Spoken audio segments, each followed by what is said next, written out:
രണ്ട് കാലഘട്ടങ്ങളിലായിട്ടാണ് സിനിമ നടക്കുന്നത്. ഒറ്റ വാക്കിൽ ഈ സിനിമയെക്കുറിച്ച് പറയുകയാണെങ്കിൽ ഇതൊരു ഹൊറർ കോമഡി ഫിലിമാണ്. സിനിമയെക്കുറിച്ച് ഡീറ്റെയിൽ ആയിട്ട് സംസാരിക്കാം. അതിനു മുമ്പ് മലയാള സിനിമയ്ക്ക് ഒരുപാട് ഹിറ്റുകൾ സമ്മാനിച്ച നടൻ, Premam, Bangalore days, action hero Biju, 1983, ഒരു വടക്കൻ സെൽഫി, ജാക്കോവിൻ്റെ സ്വർഗരാജ്യം തുടങ്ങിയ സിനിമകളിലൂടെ നമ്മുടെ എല്ലാവരുടെയും മനം കവർന്ന നിവിൻ പോളി ഒരു ഗംഭീര തിരിച്ചുവരവിനൊരുങ്ങുന്നു. സർവമായ എന്ന ഫിലിമിലൂടെ ഈ ക്രിസ്മസിന് റിലീസ് ചെയ്യുകയാണ്. നമ്മുടെ സത്യൻ അന്തിക്കാടിൻ്റെ മകൻ അഖിൽ സത്യനാണ് സംവിധാനം ചെയ്തിരിക്കുന്നത്. ഫയർഫ്ലൈ ഫിലിംസിൻ്റെ ബാനറിലാണ് ചിത്രം ഒരുങ്ങുന്നത്.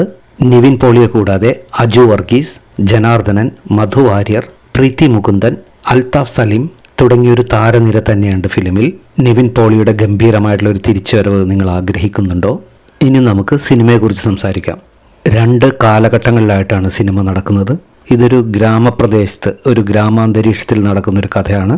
ജീവിതത്തിൽ അവിചാരിതമായിട്ട് ഒരു ഗോസ്റ്റുമായിട്ടുള്ളൊരു കണ്ടുമുട്ടൽ, അത് ജീവിതം തന്നെ മാറ്റിമറിക്കുന്നു. നമ്മുടെ വിശ്വാസങ്ങൾ, ചിന്തകൾ, സത്യം തേടിയുള്ള ആ യാത്രകൾ, ഇതെല്ലാമാണ് സിനിമ.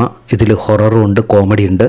അജു വർഗീസിൻ്റെ റോളെല്ലാം നമുക്ക് വളരെ സ്പെസിഫിക് ആയിട്ട് നമുക്ക് മനസ്സിലാകും, കാണിക്കുന്നുണ്ട് എടുത്തത്. അജു വർഗീസ് ഒരു മന്ത്രവാദിയാണ്. ഹോമകുണ്ടങ്ങളെല്ലാം ഒരുക്കി ഈ പ്രേതത്തെ തളക്കാനായിട്ട് വരുന്ന ആളാണ്. രണ്ട് കാലഘട്ടങ്ങളിലൂടെ കടന്നു പോകുന്ന ഗ്രാമീണ പശ്ചാത്തലത്തിലുള്ള വളരെ രസകരമായിട്ടുള്ളൊരു മൂവിയാണിത്. നിങ്ങൾക്ക് നിവിൻ പോളി ഇഷ്ടമാണോ? ഇഷ്ടമാണെങ്കിൽ നിങ്ങളുടെ അഭിപ്രായങ്ങളും നിർദ്ദേശങ്ങളും കമൻ്റായിട്ട് രേഖപ്പെടുത്തൂ.